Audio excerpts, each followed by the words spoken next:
decrees, passing laws, but they also try to change discourse. Governments also take action when there's intense domestic and international criticism. So it's important to ensure that these actions that the government takes are not strategic, not towards these critics, but actual comprehensive efforts to change the outcome of the human rights situation of the country.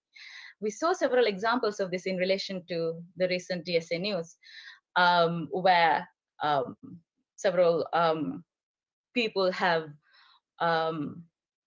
expressed satisfaction at the repeal of the act without fully understanding what has transpired.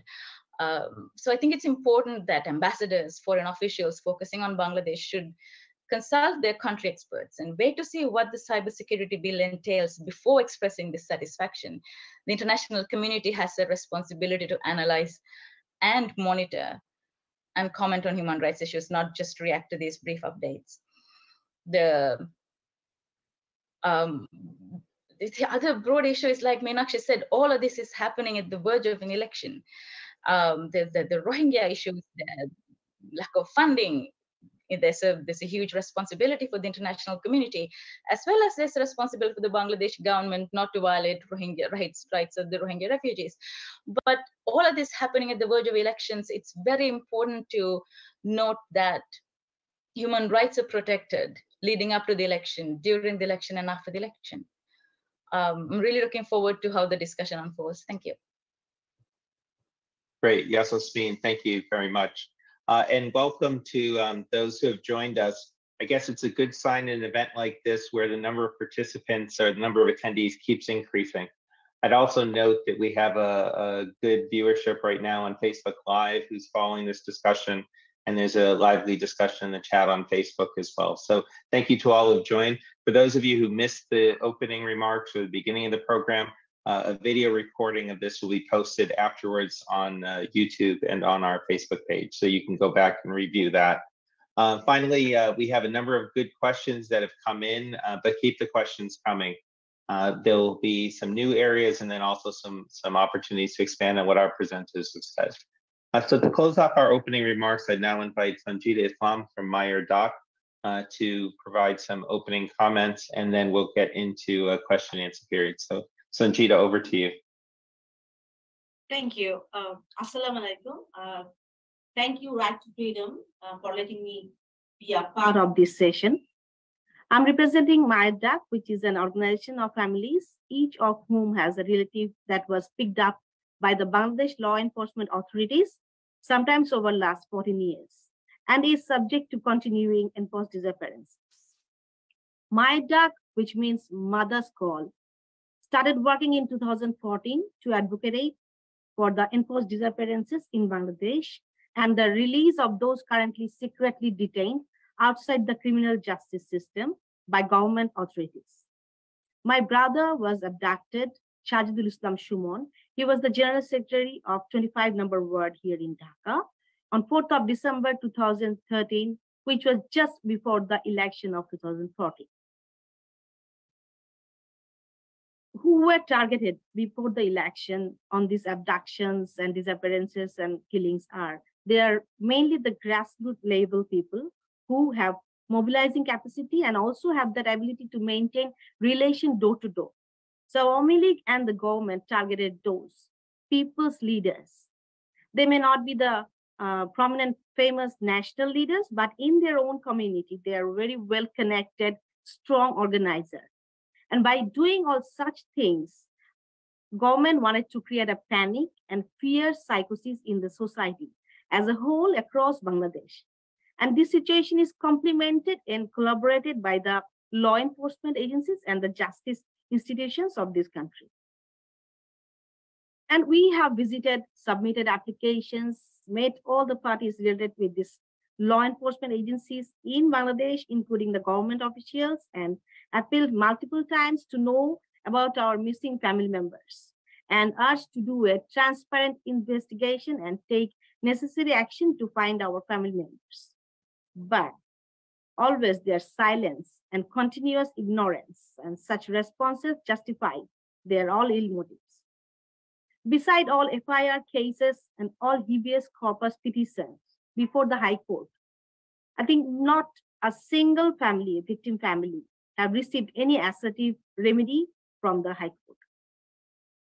Right now, there are almost 3.9 million cases against all opposition activists, all defenders, general people, journalists, who are raising their voices, who are trying to express their freedom of expression.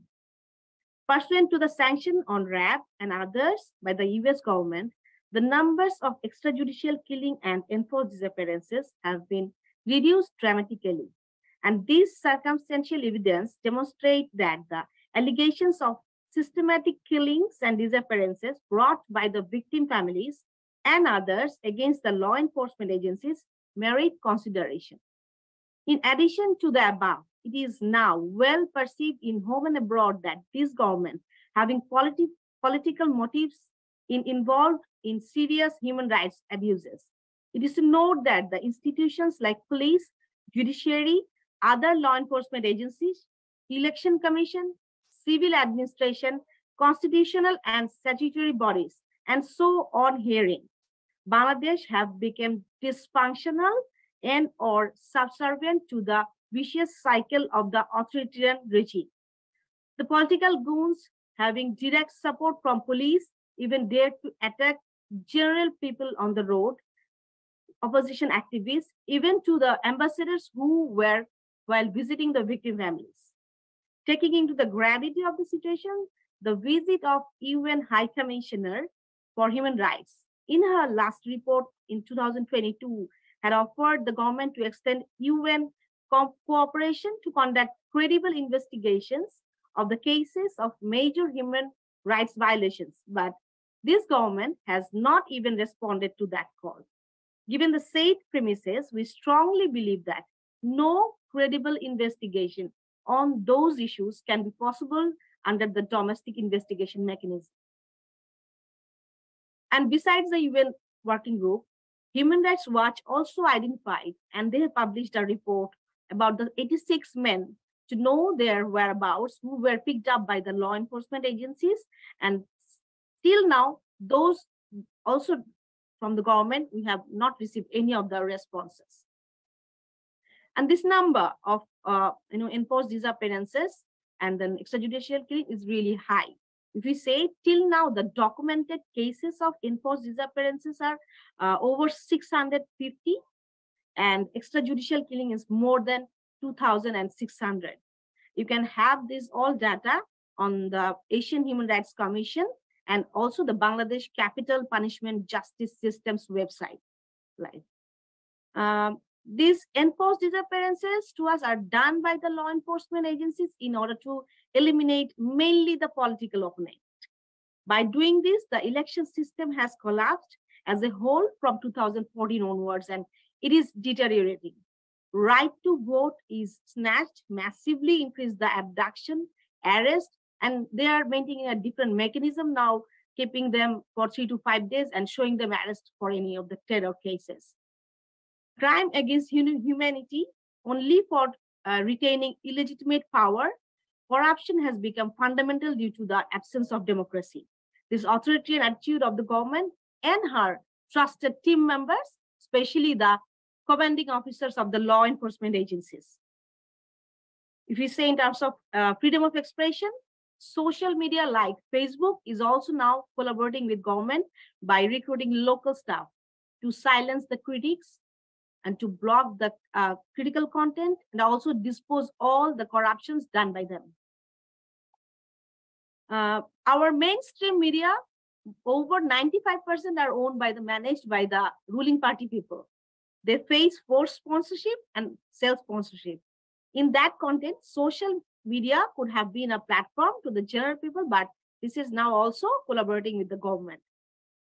We have seen in several occasions, several protests in Dhaka and across Bangladesh, mobile network was also down on the whole area, so that general people, activists could not communicate with each other. And we have seen the broadcasters who were also beaten, picked up and tortured and stopped by the law enforcement agencies and all the Awami League people. And all these aforesaid situations have been monitored by the different international organizations like Human Rights Watch, Amnesty International, UN Working Group, USA, UK, EU, European Union, and then so on. As MIADAC from this platform, we always requested and raised our voices to have a proper investigation, to have our brothers back, actually, to have them back and to get them back from the secret detention cells to the families. We want them alive. And beside that, now in this scenario, because we have started working from 2014 onwards, and now it is more than 10 years, we request from our side to everyone that mainly the international community should also raise their voice to make the justice delivery system effective, to pursue the restoration of democracy, rule of law, and human rights in Bangladesh. I thank you, everyone, and I'll go for the question session. Thank you. Great, thank you, Sanjita. I have to say that we've made history here today, because in over 30 years of being a diplomat and being involved in international affairs, this is the first event I've ever been to where the panelists kept to the assigned time for their opening remarks. So thank you and congratulations to our panelists. We have some really good questions that have come in from our attendees, which I'll be going through in a moment. But first I wanted to check with Ambassador Milam to see if, Bill, do you have a question for any of the panelists? Actually, I have quite a few, but I think I will pass because I think they're, for the most part, their discussions were very interesting and extremely, and I think we ought to get to the questions that will delve into each panelist discussion rather than something general I was going to ask. So we could, we'll come back at the end maybe, and if there's a room, I might ask some questions. Great, Bill, thanks. We'll have about 30 minutes for questions. So what I'll do is I will go through the questions that have been asked. There are some that are duplicative, so I'll try to merge those. But I'll also take my prerogative as a moderator and start with a question, which I'll leave to the four of you. And this is a question that those of us with Right to Freedom, and I assume the other organizations, get all the time from those who are, say, more or less critical of the regime. They'll say that there have been human rights violations committed by other governments in Bangladesh's history, military governments, democratic governments, caretaker governments. So they'll ask, why are we paying so much attention or so much focus to what's happening now and to the human rights issues under the Awami League government? So how would any of you like to respond to this question, which I'm sure you'll also get from time to time?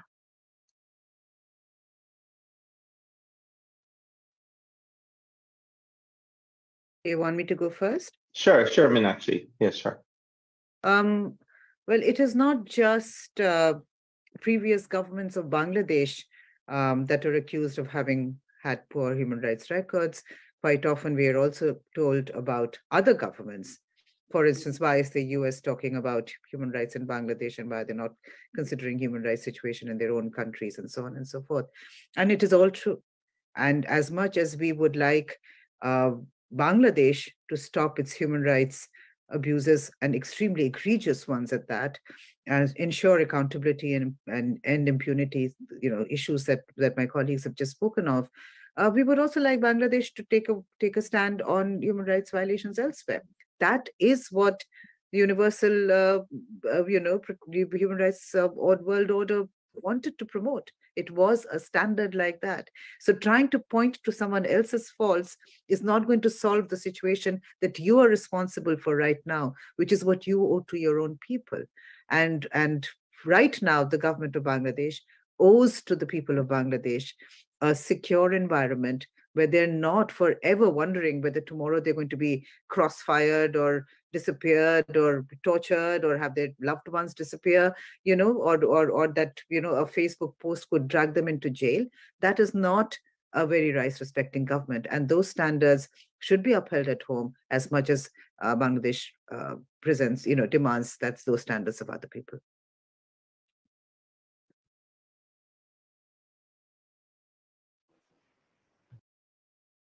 You're muted. Muted.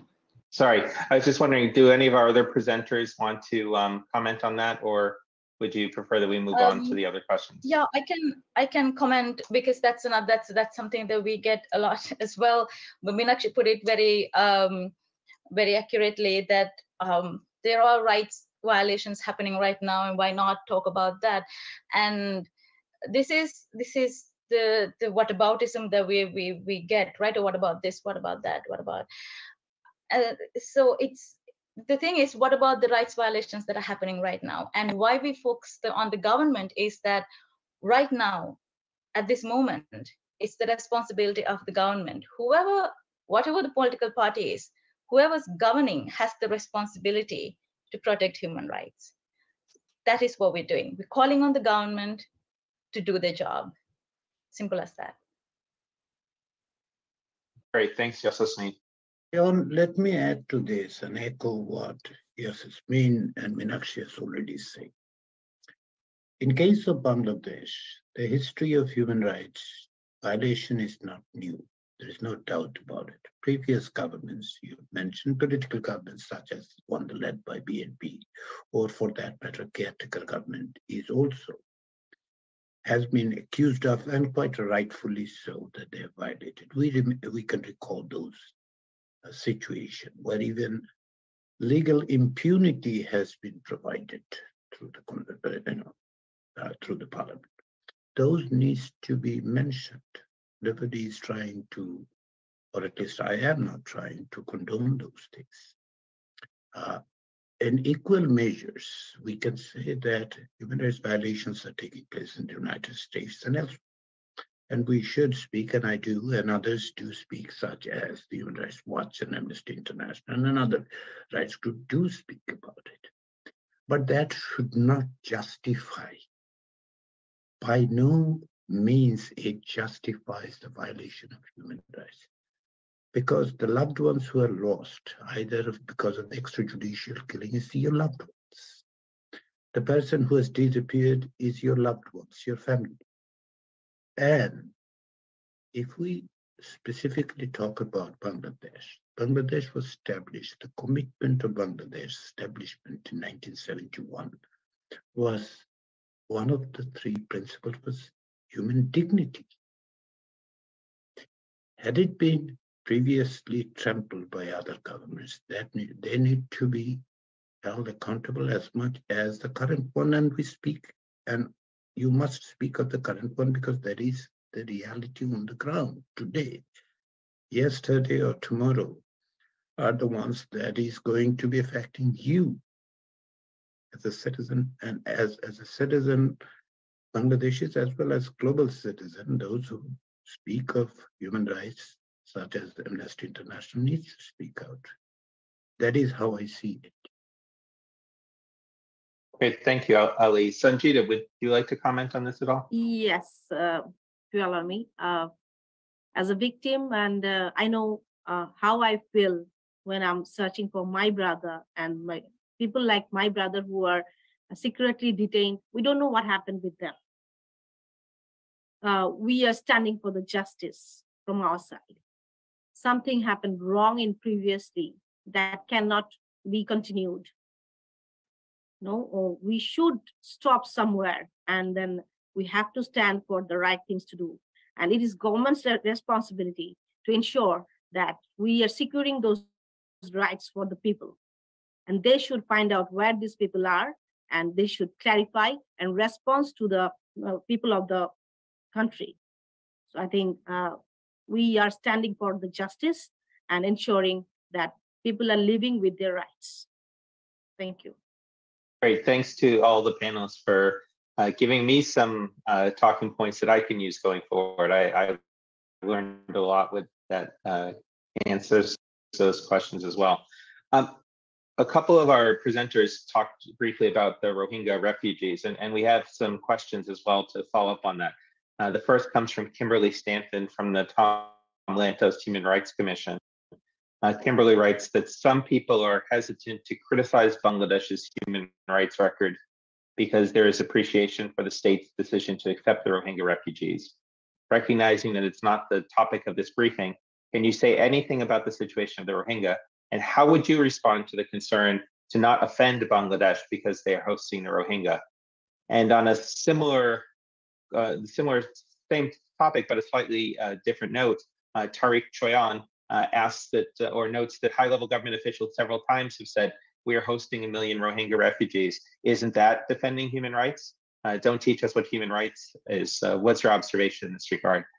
So again, I'll open the floor if somebody wants to talk about the Rohingya issue as a human rights issue and how to balance the international community's desire to see Bangladesh respond to the needs of Rohingya refugees while at the same time looking at broader human rights issues. And actually, we asked you to go first last time, so I'll give you some time to collect your thoughts, but would one of the other presenters like to talk on those two issues?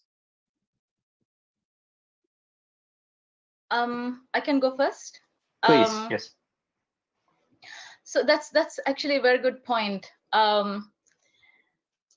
Where do you strike the balance? Where do you commend the government? Yes, this is great. You're hosting 1 million Rohingya. That's a great thing that the government of Bangladesh is doing. But that does not counter the human rights violations that are being committed. Not just that, keeping Rohingya in the country itself is not enough. This is why I said there is a responsibility for the national government as well as to the international community for the protection of Rohingya. There has to be adequate funding. There has to be facilities supplied. There has to be support for the government to ensure that rights of the Rohingya are protected. But on the other hand, the government should stop with forced relocations to Bash and Shah. The government should actively find ways to educate the Rohingya children. There are about 500,000 children in the camps. So the responsibility lies on both, while you can also say like the government has a responsibility as well here. Where you strike the balance when reaching out to the government is something that is very interesting. I understand that some organizations seem to, some entities seem to overlook the rights violations by the government for the same reason. But where we stand, I think it's possible to acknowledge the good work and comment on where more work is needed and tell the government when human rights are being violated. Great, thank you very much. Would anyone else like to talk about the issue of Rohingya and how that impacts the overall human rights situation? Yeah, sure. Thanks. Thanks so much. I think first of all, we have to acknowledge that to be a refugee is one of the most horrible things that can happen to anyone. You leave behind all that you know and love, because everything that is familiar, because you really are risking, you're trying to save your own lives. And it's often people try and conflate a refugee situation with one of irregular migration, which also is driven by a lot of desperation, but is often more economic, while the refugee situations are almost always much more immediate in terms of risk to life and limb.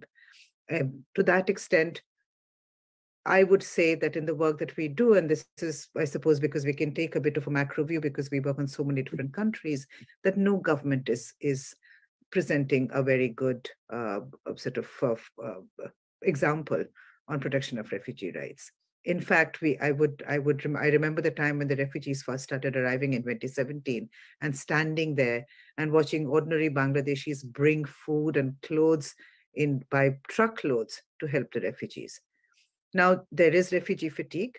We understand that, but we also understand, and this is where I think there is a problem, because while it is true that the onus of trying to hold the Myanmar junta to account for the abuses that they visited upon the Rohingya, to create safe places, safe conditions for return, lies with the international community, the Bangladesh government has altered its own narrative.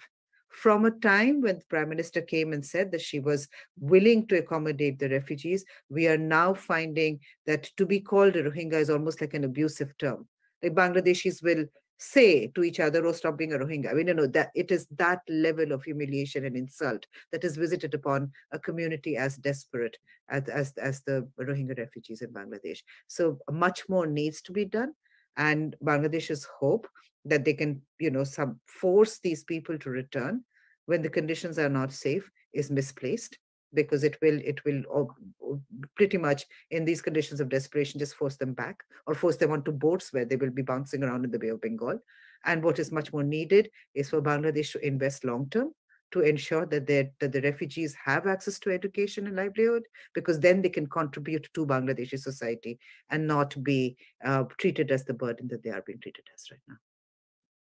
Thank you. Yeah. Great, thanks, Meenakshi. If there's no other comments, I'll move on to the next question. And again, we've gotten a number of questions. I hope we'll get to all of them, but we'll get to as many as we can. And again, we'll try to condense some of them because a number of the questions touch on similar areas.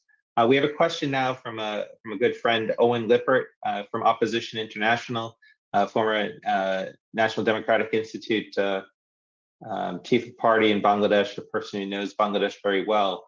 Owen asks or notes that political accountability of the police is a difficult issue in every jurisdiction. Why is the issue of police conduct not an issue raised in the National Assembly? Could an all-party legislative committee be a political initiative if the scope covered past as well as current government performance? Ali, I don't know if you want to take this on and talk about the role of Parliament.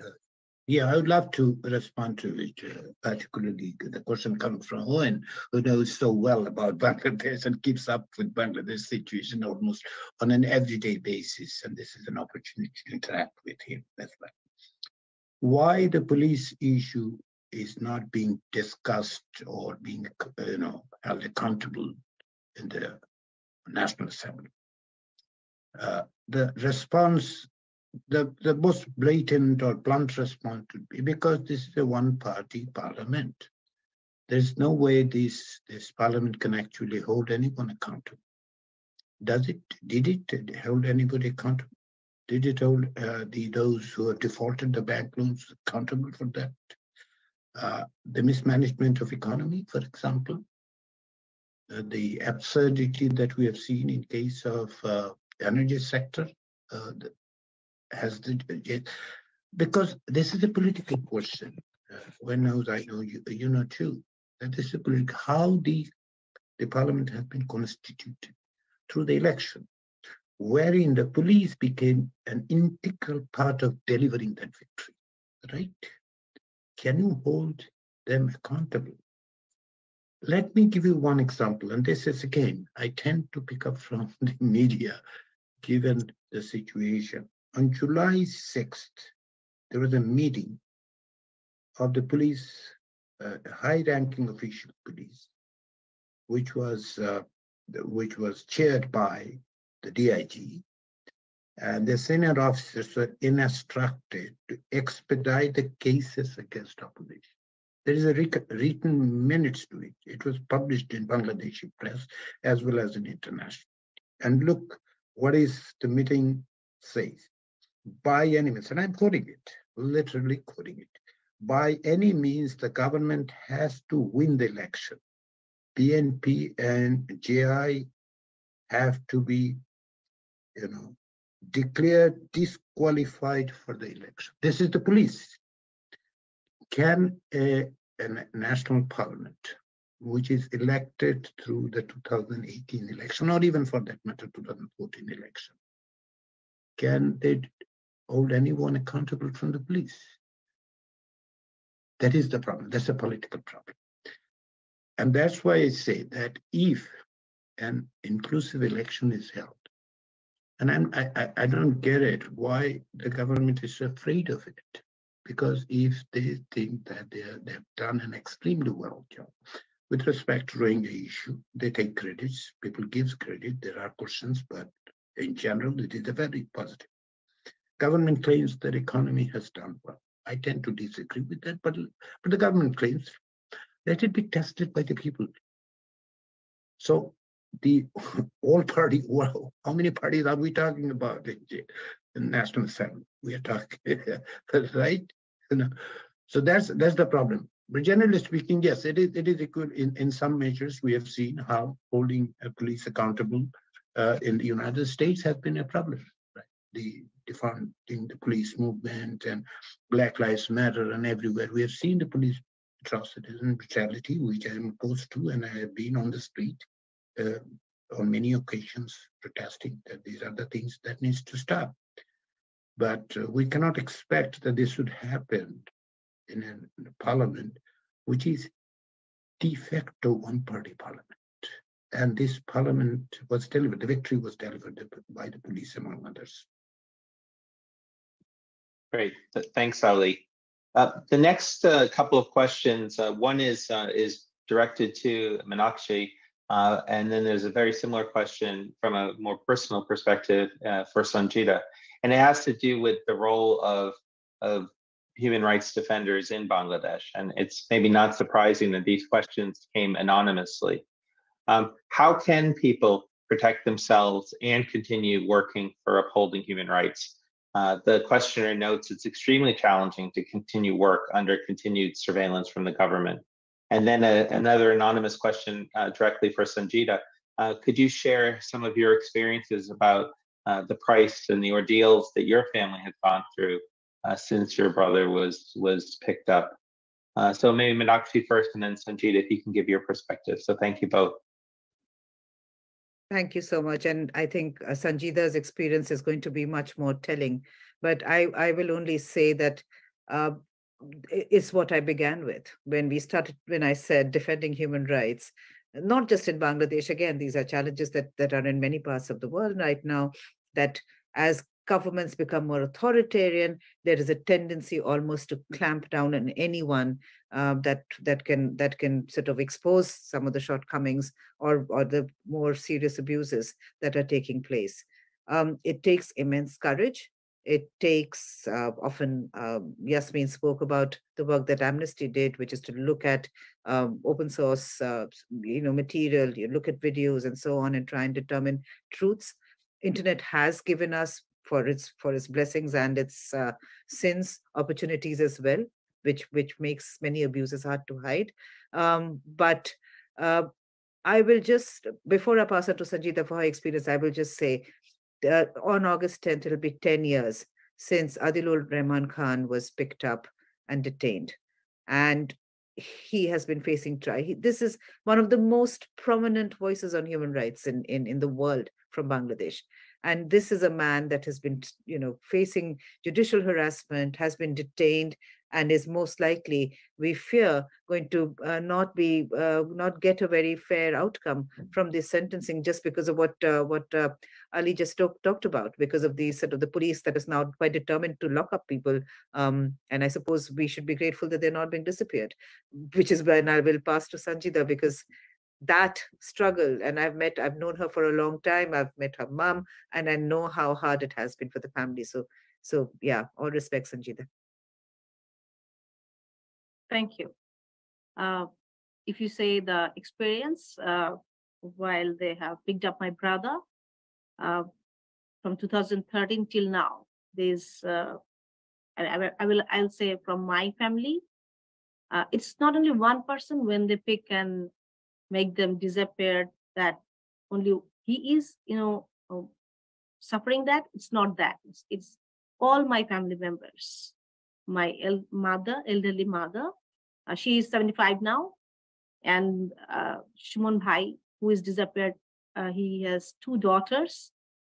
They have the younger one is forgetting the father's face now, and we know each night, this 1,000 nights, how we pass, counting the days.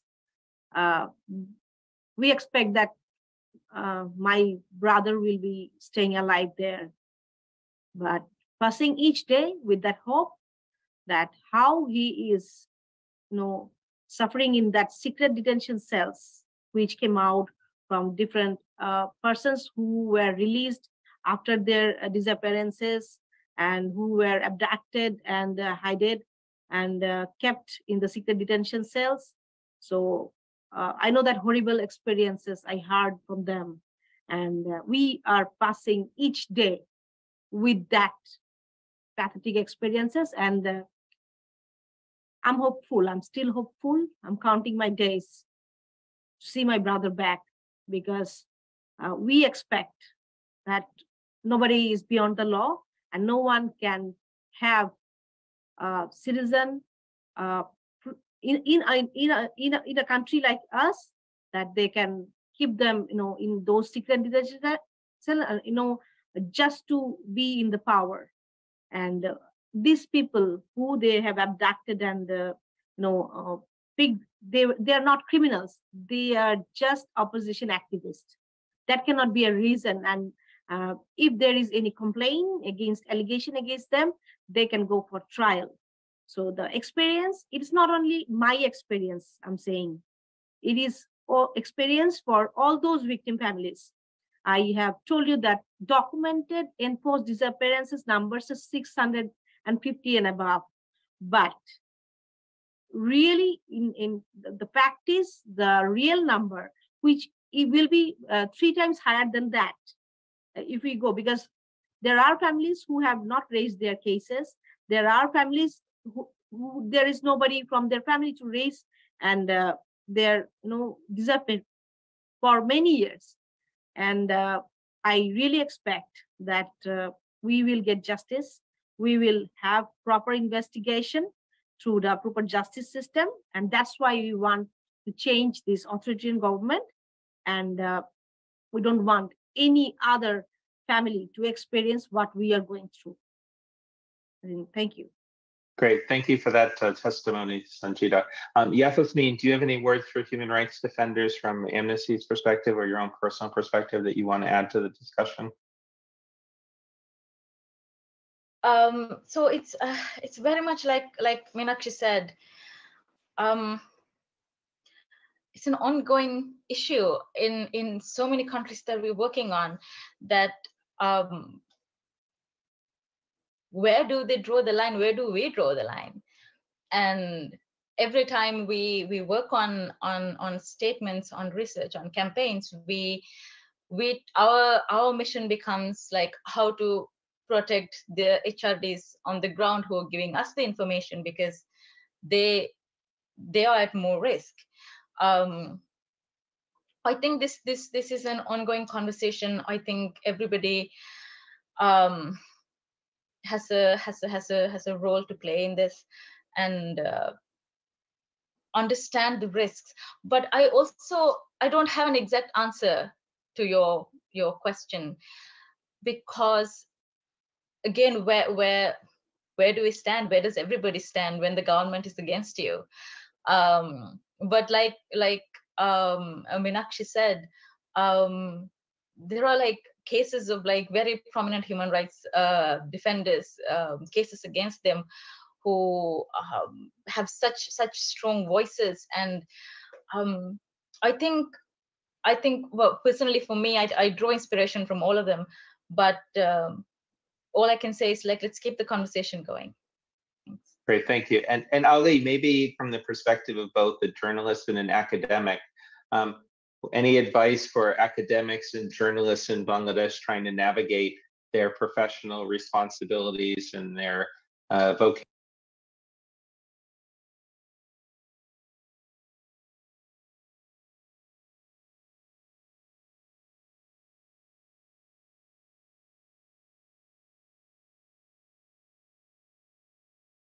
Not only currently in Bangladesh, it's not only happening in Bangladesh, but if you look at other places in Cambodia, for example, that I often refer to,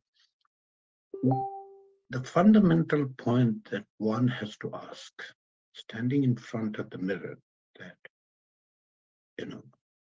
speaking truth to the power, that's a difficult choice. That's a difficult choice. How do you navigate those kind of things? Most important thing is to be driven by the fact, driven by the data, driven by the understanding that what it means. If you're talking of the academics, I see their role as to provide the facts in an unfiltered way, to explain it to the people that this is what it is. without fear.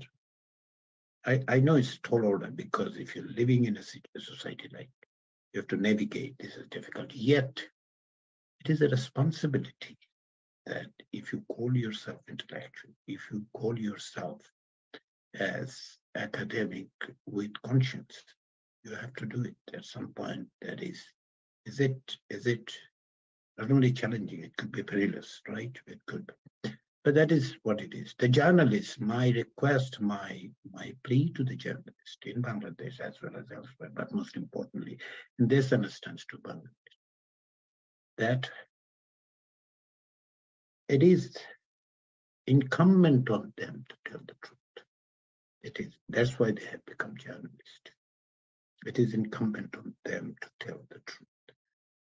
Wherever you can, however you can, put it out. Stop being a partisan. Don't reproduce and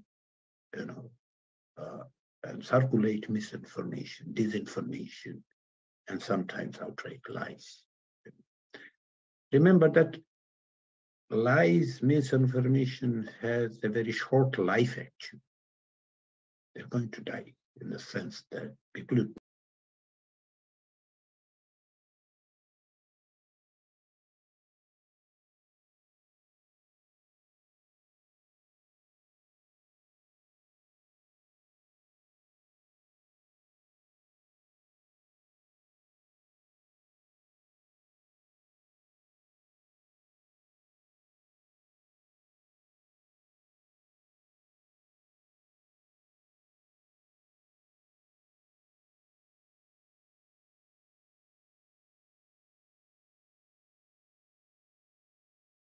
question for the panelists, and then I'll hand it over to Ambassador Milam to say a few words in wrapping things up. And the question really deals with both the general and the specific. So we had a number of questions specifically about issues like elections or the Digital Security Act or follow-up on enforced disappearances. So there are a number of discrete human rights issues that need to be worked on in Bangladesh. So the question really is the role of the international community. The questioners or the attendees note that there are some governments, some members of the international community that have chosen to be more supportive of the current government, others which perhaps have been more critical. So again, in this balance of inside and outside, we've talked about the role of human rights defenders within the country, but could each of you maybe offer just a brief word on what role you think the international community, both governments, multilateral organizations, and human rights groups, and groups like Right to Freedom, what can we all do to help improve the situation in Bangladesh? So why don't we just maybe go in reverse order from how we started, give Sanjita the first word, then we'll go to Ali, Yasmin, and Meenakshi. We'll wrap it up, then we'll go to Bill. So Sanjita, what would you like to see from the international community? I think in our current scenario here in Bangladesh, the response we are seeing from the international community is quite strong in few cases, in few areas, and neutral in few areas, and maybe opposite on some areas. But I'd like to point on that like who is strongly raising what is right to the people, what is happening, and what is expected to have the change to the country, and which will be actually good for the general people, and which will show the results, what is expected as a country who is preserving the rights of the general people, who will be ensuring people are not beaten and tortured and having those cases, and people are not getting disappeared for just doing the opposition activity. So I think from the international community, I think as I have already requested, and then we have seen, we expect from all of them just that they should be also stand beside us and raise their voices to have the justice delivery systems effective, and to pursue the restoration of the democracy, which is lacked in here in Bangladesh, and rule of law and human rights in Bangladesh. Great. Thank you, Sanjita. Ali, from your perspective, what can the international There are two community do? things, John, when we talk about international community and the international organizations such as Human Rights Watch, I make a distinction between them. Insofar as the international community, i.e. the governments are concerned, my question to them, whatever we are discussing today didn't appear overnight. There was a process of the democratic backsliding in Bangladesh. The international community in some ways have contributed to it. They have been either providing corrosive capital or being supposed to step up, act, and take responsibility for their failings that they have done. That includes, I mean, what considerations left them to remain engaged. Engagement is necessary, but does not mean they need to be condoning this kind of thing. In some instances, I see the governments have done it. They need to step up and catch up in their responsibility. That is what I expect them to do.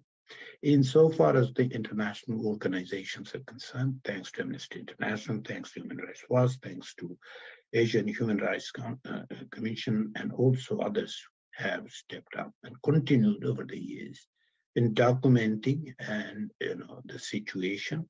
I expect them to continue that and use their leverage, whatever they have, with the respective government and international bodies, including the United Nations, to information, the situation on the ground, and recommending what actions that can be taken to mitigate the situation. This is a responsibility they have been shouldering, thanks to them. But in a sense, the time is running out. And in the coming months, they need to do it far more strongly than they have done it. That's what are my suggestions. Great, thanks, Ali. Yes, Yasmin, any thoughts more on the role of the international community? Hi. So I saw the time, and I'll try to keep it very brief. I also make a distinction of human rights organizations as well as international community at large, as in governments. For the organizations, I think the main role that I say is monitor, document, continue with call for actions, and mobilize and be an ally, be a supporter of the human rights defenders back home and protection of human rights in general. As for the governments, there are so many mechanisms at their disposal that they can use to raise human rights violations with those who are in power. And I'm not really sure how often this happens, but every time these delegations visit, we normally send a small briefing like, these are the human rights violations if you wanna raise them. The simplest answer is we use them, just talk about them, and try to make governments accountable. Use what is at your disposal. There's so much of agreements, bilateral meetings that happen that can be beneficial for the protection of human rights. Thank you. Great, thank you. And Meenakshi will give you the last word on this. Yeah, thank you so much, John. I mean, my colleagues have all spoken so eloquently, but here is what I want to say, which I'll take the old lady privilege to say. When we were growing up, our parents just always say, your friends, who your friends are is who you become, and so on and so forth. So here is what I think we want to say to the friends of Bangladesh, to governments who have strategic, economic, and other interests, which makes Bangladesh an attractive partner for them. I would say here, all problems in all governments that we've alluded to, here is what Bangladesh government has done to families like Sanjita's. When someone has disappeared, senior ministers, senior police officers have turned around and said to them, oh, your brother has fled because of bad debts. Your husband is having an affair. That is the government that we want to be friends with. And I would urge all people that want to partner with Bangladesh to remember that, in all the countries that we work, in all the human rights challenges that we face, it is very seldom that a government is this cruel to a family that is searching for their loved one. They might, and therefore, if they can say this, we have to be very careful about what kind of friends they're choosing. Great. Thank you very much, Meenakshi.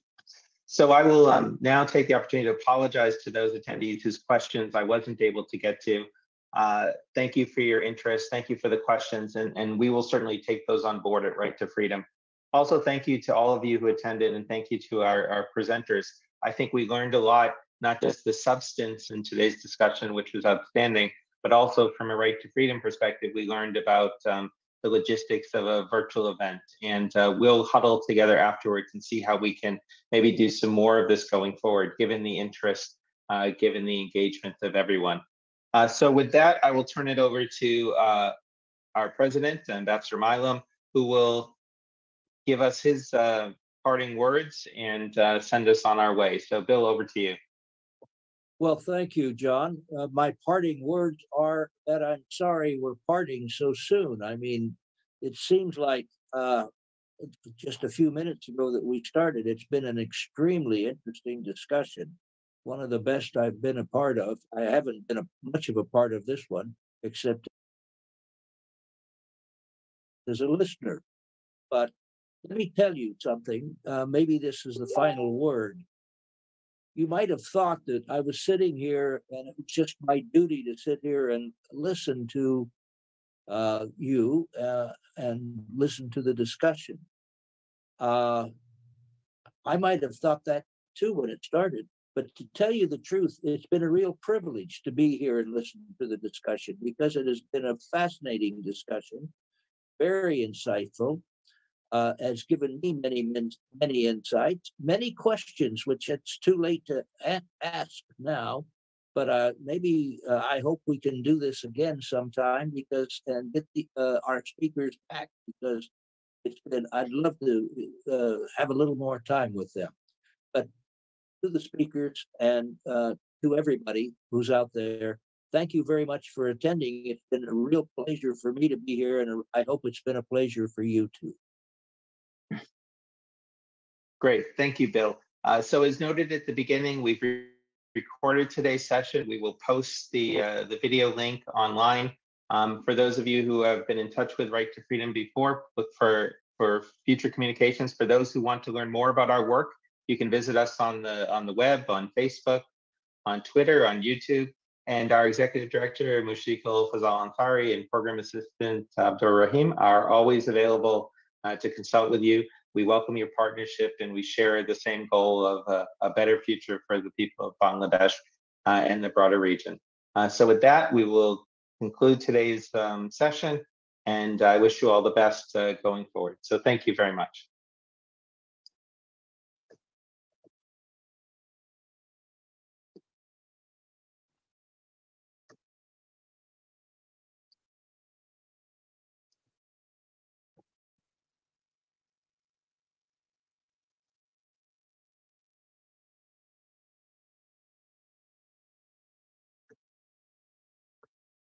Okay, so we've stopped recording. Again, thank you to all the panelists. That was outstanding. Thank you, and thank you, Mushfiq and Bill. So I will leave here, and again, Mushfiq, I don't know if you have to end the chat, but thank you very much. Thanks, everyone. And any follow-up questions, please feel free to get in touch with Mushfiq or any of us. And if you have suggestions on how we could do this differently or better in the future, we're all ears. Thank you, John. You can end the session. Okay, great. Thanks, everyone. Thank you, everyone. Thank you. Bye. Thank you all.